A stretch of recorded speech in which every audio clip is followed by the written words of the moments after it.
perdón por haber comenzado un poco tarde la misa. Muy queridos hijos, hoy en las lecturas tenemos dos actitudes contrapuestas. Una que viene a decirnos cuál es la acción, el concepto equivocado, la primera lectura, y el Evangelio que nos pone de manifiesto cuál es la auténtica, la legítima postura y el legítimo pensamiento del que quiere seguir al Señor.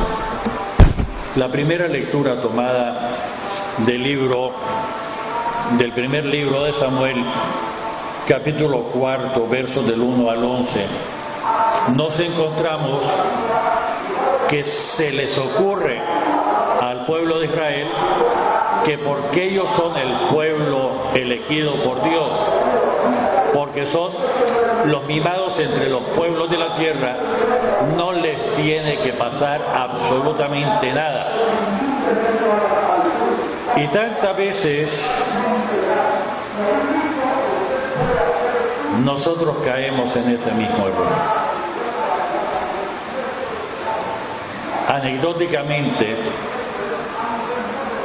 hay que recordar aquel pasaje de la historia de Santa Teresa de Jesús.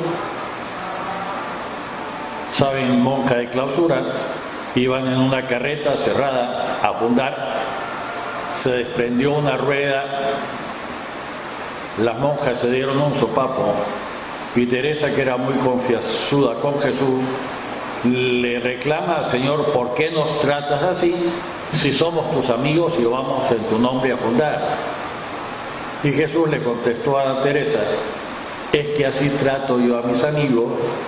Y Teresa, que no tenía límites en su confianza con el Señor, le respondió: ahora entiendo por qué tenés tan poco. Hay una guerra, y en la guerra normalmente quien es más ingenioso, quien tiene más, es el que tiene la de ganar. Pero encima de esto, sin haberle preguntado al Señor, ni siquiera, cómo hacen con este peligro con los filisteos, tienen la primera derrota, murmuran contra el Señor y encima se les ocurre, sin preguntarle al Señor, traer como que si fuera un amuleto el arca de la alianza. Resultado, no solo tienen una derrota mayor, sino que hasta pierden el arca de la alianza, que se va como trofeo por los filisteos.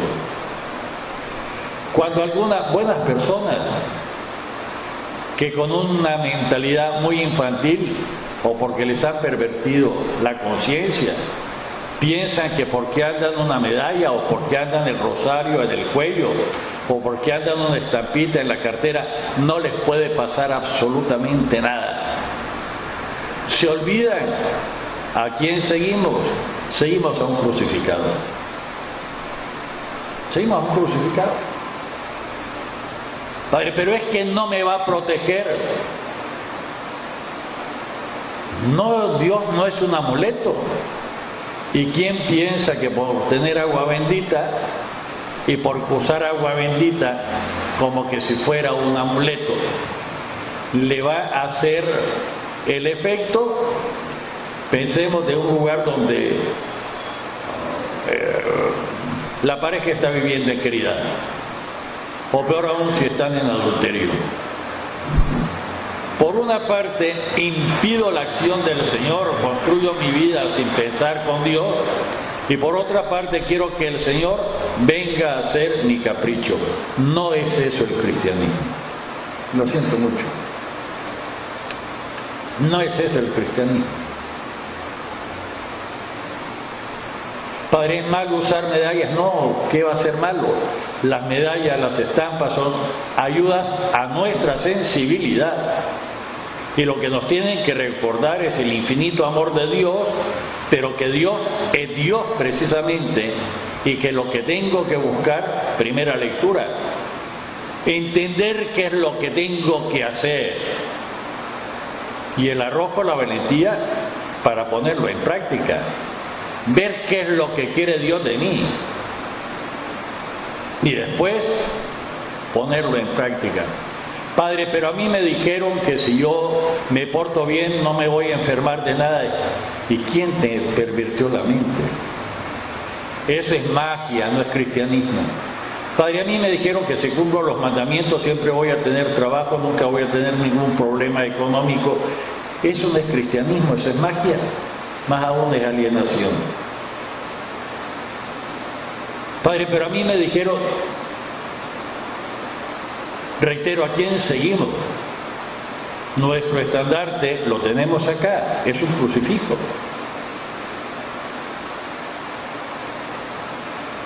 Es un hombre que cuelga de una cruz porque le dieron la espalda. Pero sabemos que eso ni es el comienzo de la historia, ni es el fin de la historia. Es una etapa de cómo Dios manifiesta sensiblemente su infinito amor de nosotros, que por la muerte de su Hijo único nos rescata de nuestros pecados y en la resurrección nos invita a nosotros también a entrar en ese misterio. Que comenzó, no hemos quitado aún el nacimiento, lo vamos a quitar después del 2 de febrero, que comenzó en la sencillez. Cuando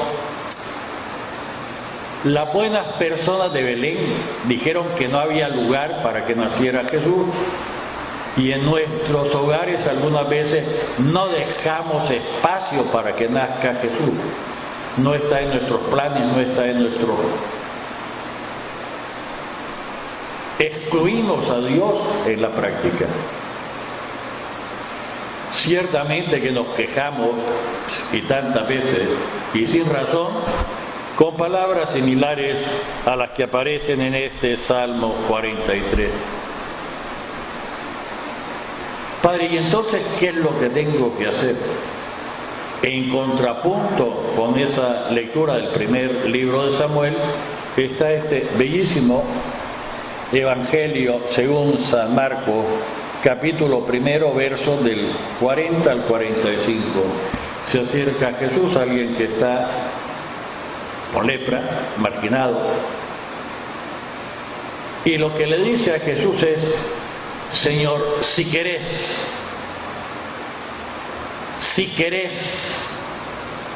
si está en tu voluntad, si está en tu plan, Señor, si querés, podés curarme. ¿Qué es aquello que normalmente se nos olvida a nosotros, en nuestra oración? Señor, ¿cuál es tu voluntad? Señor, si querés.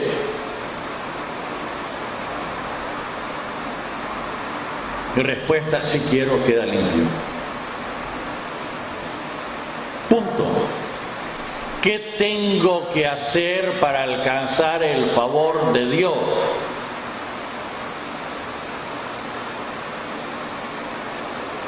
Que esto lo tendríamos que saber nosotros más que de memoria.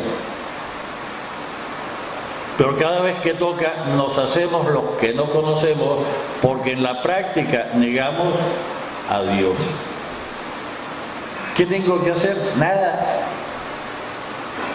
Es decir, limpiarme incluso de mis planes, de mis proyectos, de mis propósitos, de mis gustos, y preguntarle al Señor: ¿qué querés?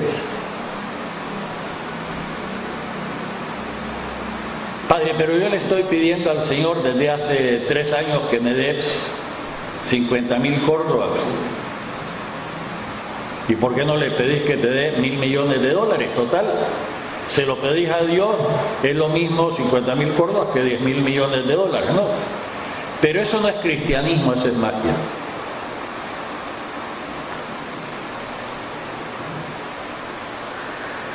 Lo reitero, eso no es cristianismo, eso es magia.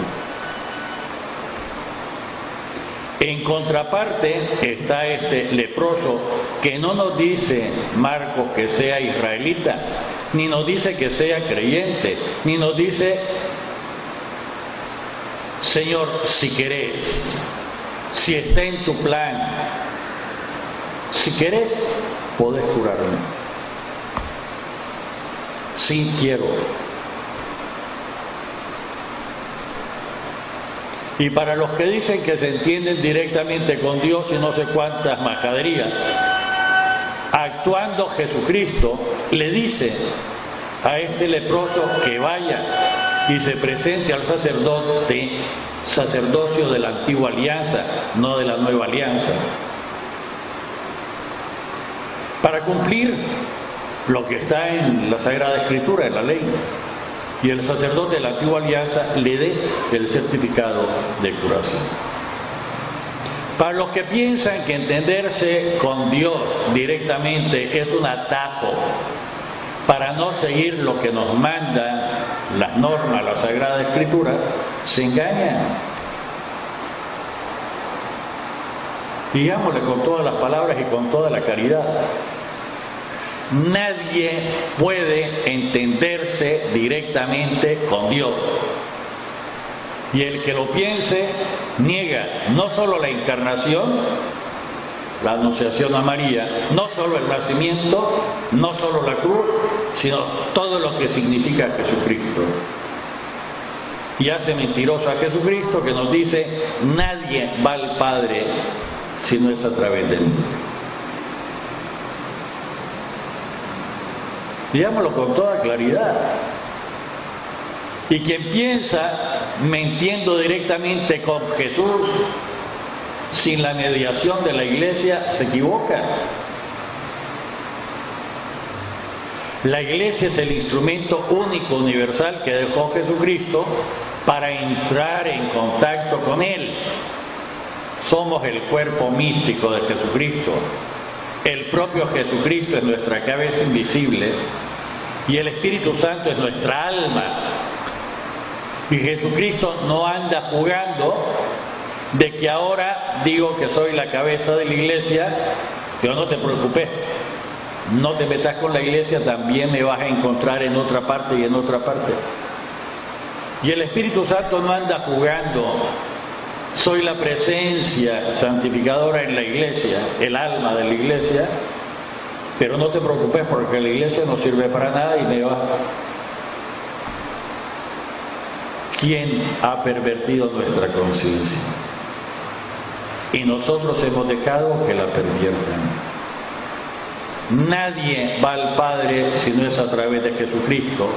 Nadie se encuentra con Jesucristo si no es a través de la acción de la Iglesia. Y la acción de la Iglesia es hacer presente, sensiblemente, sacramentalmente, al que física y sensiblemente no está presente en medio de nosotros, a Jesucristo. Somos la presencia de Dios al servicio del hombre. Padre, pero es que a mí me dijeron: ¿quién te enseñó a pervertir tu conciencia si la sensibilidad y el convertir la palabra de palabra escrita en palabra sensible es una de las funciones de la Iglesia? Y te dice con todas las palabras, en tu idioma, con la enseñanza, con el magisterio de la Iglesia. Padre, y entonces, ¿qué tengo que hacer?